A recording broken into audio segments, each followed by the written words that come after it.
नमस्कार, स्वागत है आपका हमारी पाकशाला में। बात पंजाब के खान पान की हो, रहन सहन की हो, पहनावे की हो या फिर पंजाबी संस्कृति की, यहाँ की हर चीज अपनी ओर खींचती है। इस सब के अलावा पंजाब का स्वादिष्ट पारंपरिक खान पान भी स्वाद में लाजवाब है। मक्की की रोटी और सरसों के साग के अलावा यहाँ पेशावरी छोले, अमृतसरी नान, मेथी पनीर भुर्जी और अनारदाना पुदीना का रायता स्वाद में बेजोड़ है। आज हम पंजाब के शहीद भगत सिंह नगर जिले के नानोवाल बेट गांव में हैं। तो आइए देखते हैं आज यहाँ क्या कुछ खास पक रहा है आपके लिए हमारी पाकशाला में।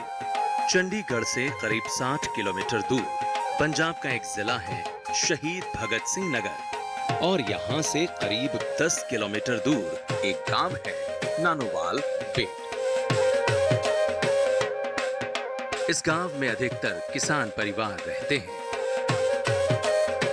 जो आज के आधुनिक दौर में भी अपनी परंपरा से जुड़े हुए हैं। इनका पारंपरिक खान पान एकदम देसी और शुद्ध है, जिसमें ताजा सब्जियां, शुद्ध घी और दूध का भरपूर इस्तेमाल होता है। इनका बढ़िया खान पान ही इनके अच्छे स्वास्थ्य का राज है। नानोवाल बेट गांव में हम जा पहुंचे हंसराज जी के घर, जो आज के दौर में अपनी मेहनत और लगन से उन्नत खेती कर रहे हैं। इनका घर देखने में बेशक आधुनिक है, बावजूद इसके आज भी यहाँ अपनी परंपरा से जुड़ी सभी चीजें मौजूद हैं। फिर चाहे वो मिट्टी का चूल्हा हो, पत्थर की चक्की हो या दूध बिलोने वाली हाथ की मथनी, इस घर में आज भी परंपरागत चीजों का इस्तेमाल किया जाता है। किसान हंसराज को पशुपालन का काफी शौक है। इस काम में इनका साथ देती हैं इनकी पत्नी गुरजीत कौर। ये दंपति मेहनत से दुधारू पशु पालते हैं, जिससे परिवार को न सिर्फ शुद्ध दूध मिलता है, बल्कि ये इनकी आय का भी एक अच्छा जरिया है। तो चलिए देखते हैं पंजाब के इस परिवार की पाकशाला में आज क्या पक रहा है। गुरजीत कौर बड़ी कुशलता से अपने संयुक्त परिवार को संभाल रही हैं, जिसमें इनका साथ परिवार की हर महिला देती है। खाना बनाने के दौरान ये भागीदारी साफ दिखाई भी पड़ती है। हमारी पाकशाला में आज के खाने की शुरुआत होती है स्वादिष्ट पेशावरी छोलों से, जिन्हें बनाना काफी मेहनत और संयम का काम है। इसके लिए सबसे पहले महिलाएं छोलों को साफ करती हैं, फिर इन्हें पानी से धोती हैं और इसके बाद इन्हें 4 से 5 घंटे पानी में भिगोकर छोड़ देती हैं। शाम के भोजन के लिए पेशावरी छोले बनाने की तैयारी सुबह से ही शुरू हो जाती है। जब तक छोले पानी में फूलते हैं, तब तक महिलाएं रसोई से जुड़े दूसरे काम निपटा लेती हैं।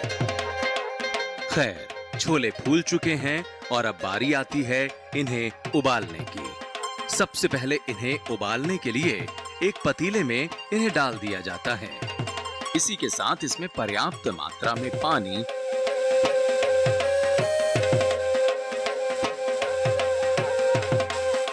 तेज पत्ता, थोड़ा नमक और हल्दी डाली जाती है।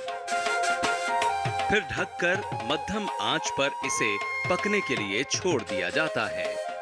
करीब आधे घंटे तक उबलने के बाद गृहिणी इन्हें उंगलियों से दबाकर जांचती हैं कि छोले ठीक से गले भी हैं या नहीं। जब छोले पूरी तरह से गल जाते हैं, तो बर्तन को चूल्हे से नीचे उतार लिया जाता है।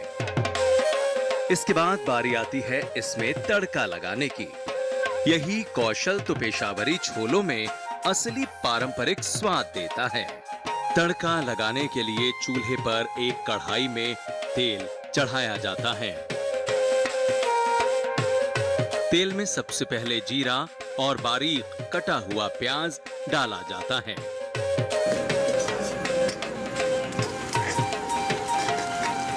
मसाला जब हल्का सा भुन जाता है, तब इसमें कटी हुई हरी मिर्च, लहसुन और टमाटर डाल दिए जाते हैं।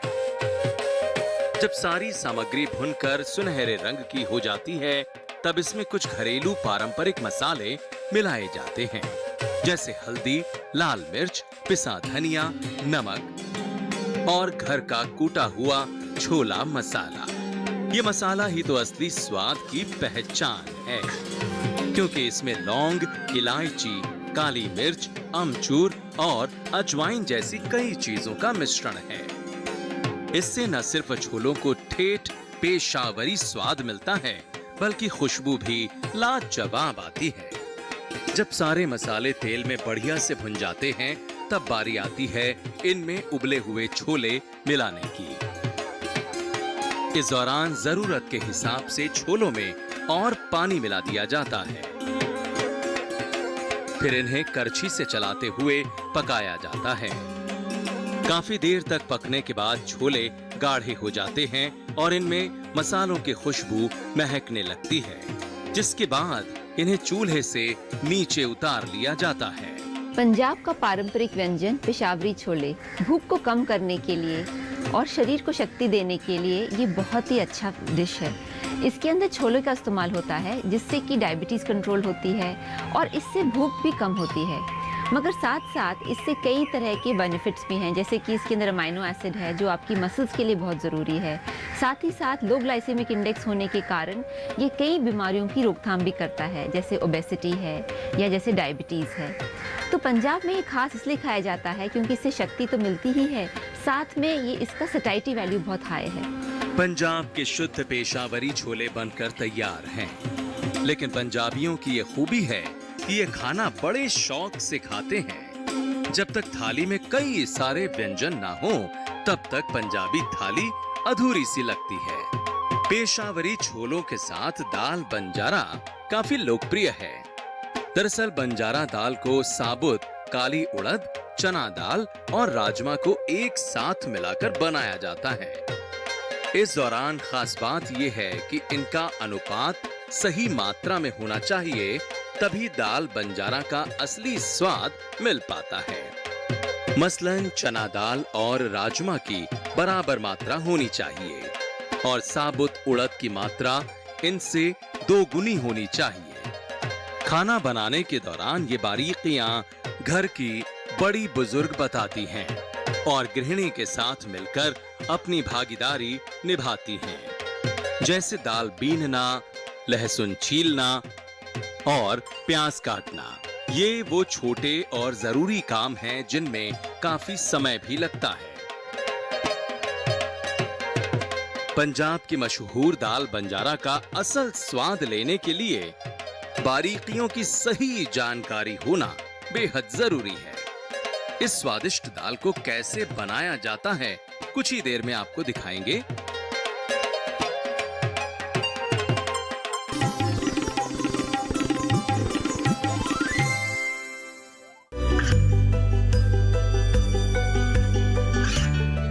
गांवों और पिछड़े क्षेत्रों में सरकारी योजनाओं की जानकारी पहुंचा।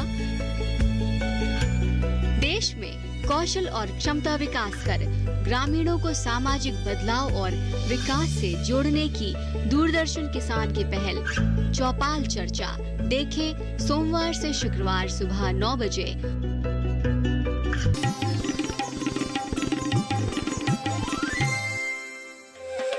पंजाबी लोग खाने के बड़े शौकीन होते हैं।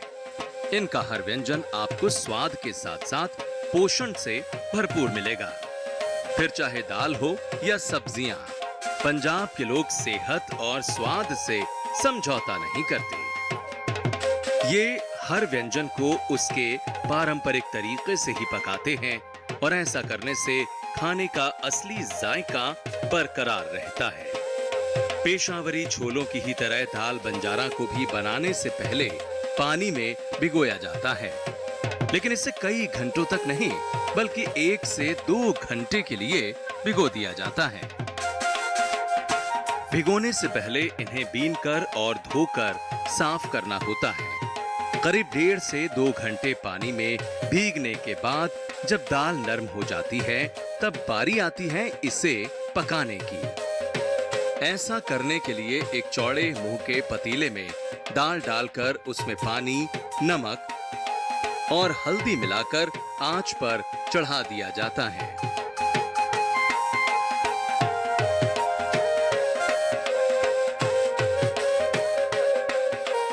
करीब आधे घंटे पकने के बाद दाल अच्छे से गल जाती है और उड़द दाल का छिलका अलग होने लगता है। ये इस बात का संकेत है कि दाल बंजारा अब अच्छे से पक चुकी है।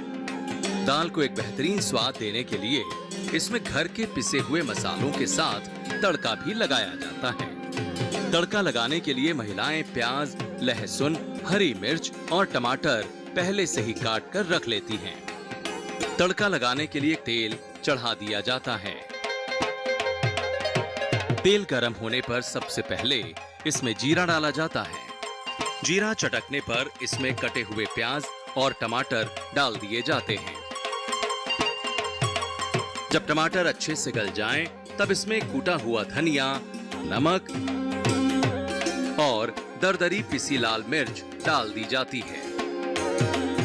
जब सारे मसाले भुनकर लाल हो जाते हैं और ये तेल छोड़ने लगते हैं, तब इनमें उबाली गई दाल मिला दी जाती है।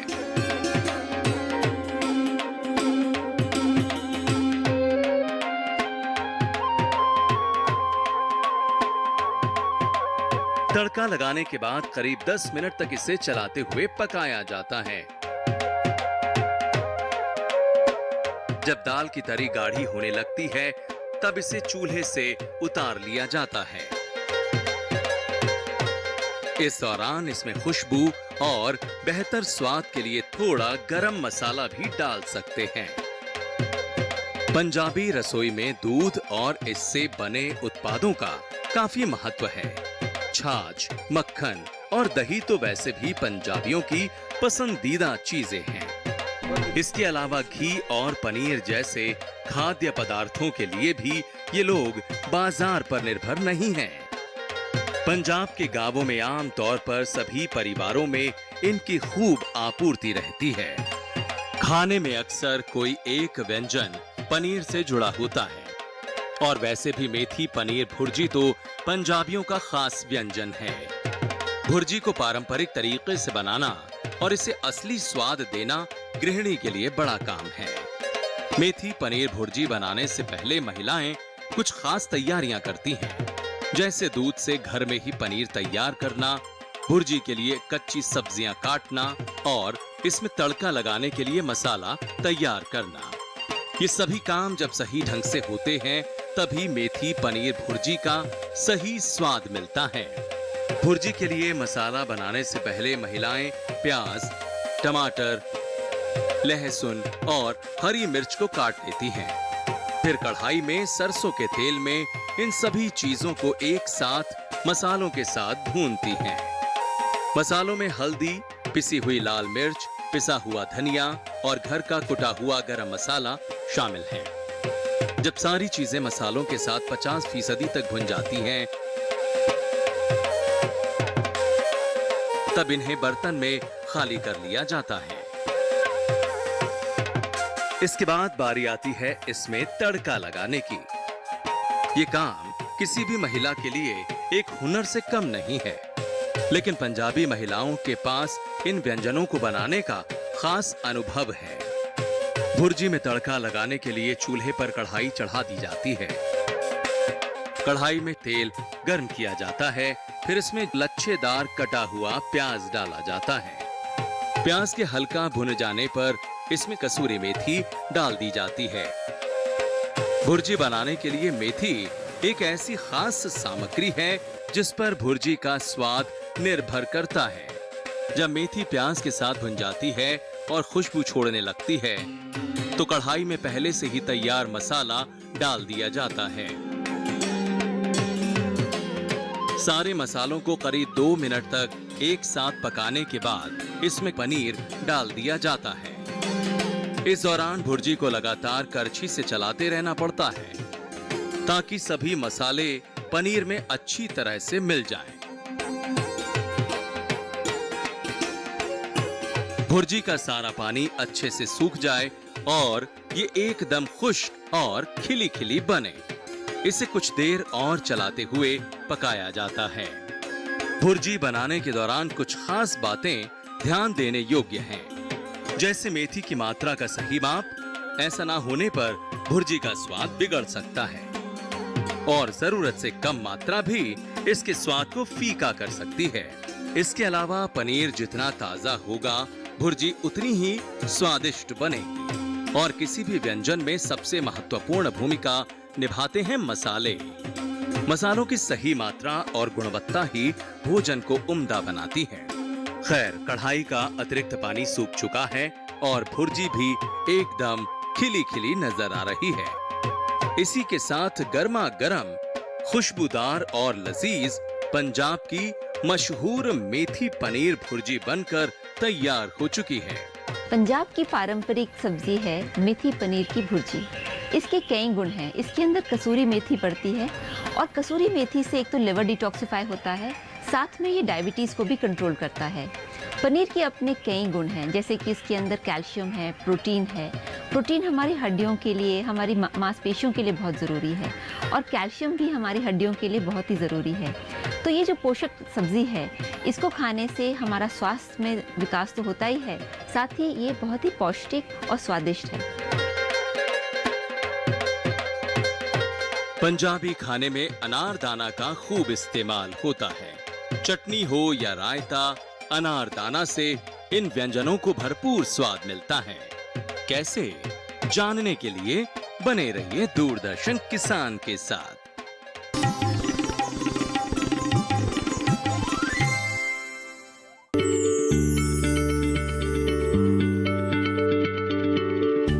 क्या आप किसी बीमारी से परेशान हैं? चाहते हैं डॉक्टर की सलाह? तो हम हैं आपके साथ, बताएंगे आपको जीने की राह। समस्याएं आपकी, समाधान देश के मशहूर विशेषज्ञों के। घर बैठे बात करें देश के जाने माने डॉक्टरों से। हमारे लाइव प्रोग्राम स्वस्थ किसान में हर शनिवार शाम 6 बजे से 7 बजे तक।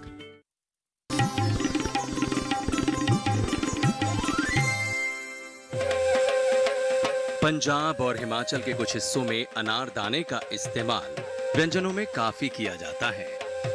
दरअसल अनारदाना एक किस्म का मसाला है जो अनार के दानों को सुखाकर बनाया जाता है। सूखने पर अनार के दानों का स्वाद हल्का खट्टा मीठा हो जाता है। लिहाजा इसका इस्तेमाल जिस भी व्यंजन में किया जाता है, ये उसे जायकेदार बना देता है।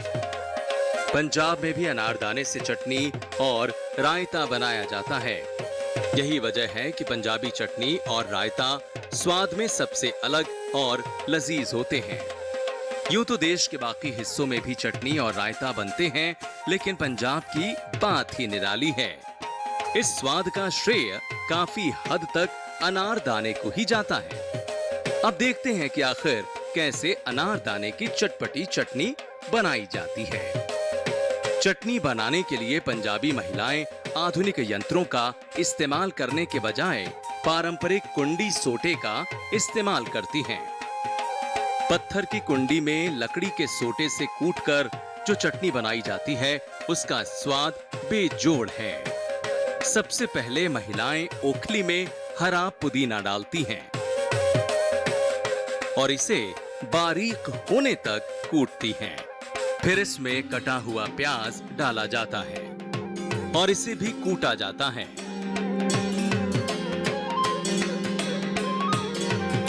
इसके बाद इसमें हरी मिर्च और स्वादानुसार नमक, दरदरी पिसी लाल मिर्च, जीरा, ये कुटा हुआ अनारदाना मिलाकर चटनी के साथ पीस लिया जाता है।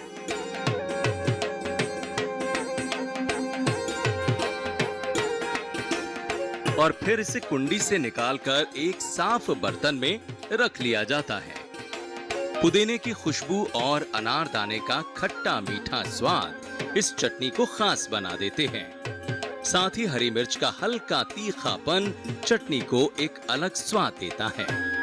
पारंपरिक पंजाबी खाने की यही खासियत है कि यहाँ हर व्यंजन अपने आप में बेजोड़ है। चटनी के अलावा पंजाबी महिलाएं अनारदाने और पुदीने से रायता भी बनाती हैं। इसके लिए ये एक रात पहले ही घर के दूध से एकदम गाढ़ा दही जमा देती हैं। ये दही अगर मिट्टी की हांडी में जमाया गया हो तो और भी ज्यादा स्वादिष्ट और मीठा होता है। रायता बनाने से पहले कुछ खास काम करने पड़ते हैं, जैसे तवे पर जीरा भूनना और कुंडी में पुदीने को कूटना, फिर दही को एक बर्तन में लेकर उसमें भुना और कुटा हुआ जीरा मिलाया जाता है। साथ ही इसमें कूटा हुआ अनारदाना और पुदीना भी डाल दिया जाता है। इसी दौरान इसमें स्वादानुसार नमक डालकर अच्छी तरह से मिलाया जाता है और इसी के साथ ठंडा ठंडा स्वादिष्ट रायता बनकर तैयार हो जाता है। ये रायता दिखने में जितना साधारण है उतना ही ज्यादा गुणों से भरपूर है। चूंकि दही की तासीर ठंडी होती है और इसमें जब पुदीना मिल जाता है तो ये रायता और भी गुणकारी हो जाता है। दरअसल पुदीने के कई फायदे हैं, जैसे कि ये एसिडिटी से बचाता है, पाचन क्रिया को सुचारू करता है और साथ ही ये त्वचा और श्वास संबंधित बीमारियों की रोकथाम करता है। इसीलिए पंजाब में पुदीना रायता घर घर की पाकशाला का हिस्सा बन गया है। पारंपरिक पंजाबी खाने का असल जायका तब आता है जब उसे सही तरीके से बनाया गया हो, जैसे कि पंजाब की मशहूर नान। ये नान सिर्फ तंदूर में ही बनाई जाए तो ही इसका असली स्वाद आता है। इसीलिए पंजाब के गांवों में आज भी घर घर में तंदूर सुलगता है।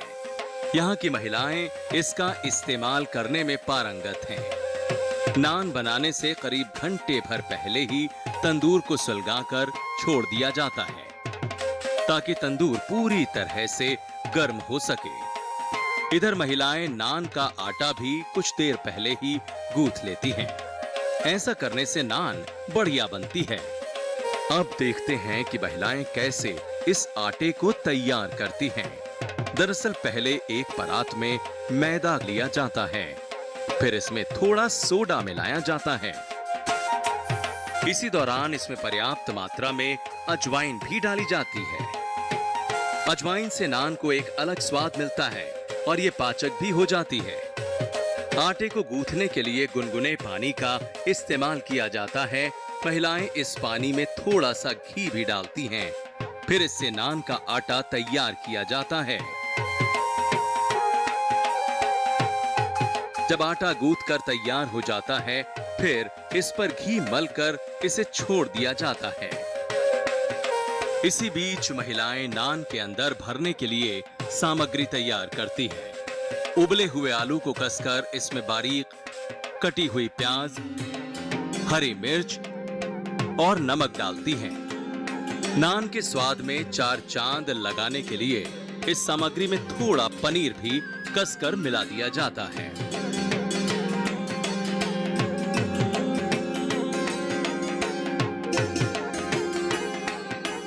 इधर मसाला बनकर तैयार है और उधर तंदूर भी तैयार हो चुका है।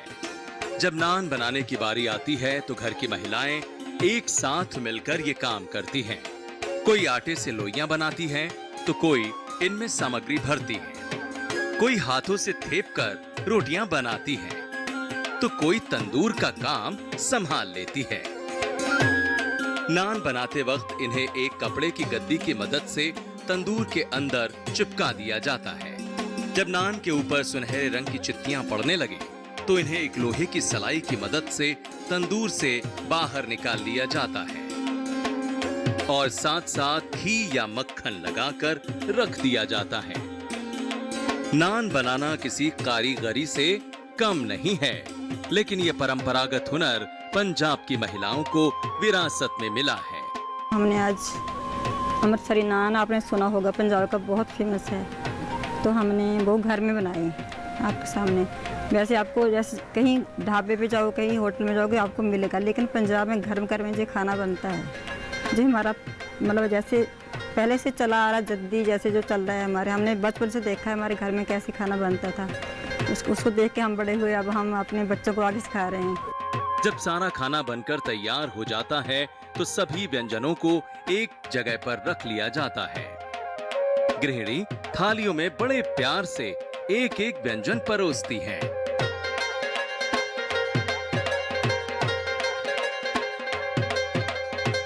और परिवार के लोग भी साथ बैठकर अपने पारंपरिक खाने का आनंद लेते हैं।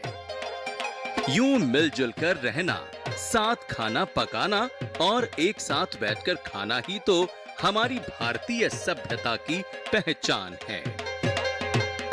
तो दर्शकों, हमारी पाकशाला में आज बस इतना ही। फिलहाल हमें दीजिए इजाजत। अगले हफ्ते एक नई जगह और अनोखे स्वादिष्ट पारंपरिक खान पान के साथ फिर होगी आपसे मुलाकात। तब तक के लिए आप देखते रहिए बदलते भारत की शान, दूरदर्शन किसान। नमस्कार। राजस्थान की संस्कृति अपने आप में बेजोड़ है। राजस्थान अपने पारंपरिक व्यंजनों के लिए काफी मशहूर है। घी, मक्खन और खास पारंपरिक मसालों के साथ बना राजस्थानी खाना इतना स्वादिष्ट होता है कि आप अपनी उंगलियां चाटते रह जाएंगे।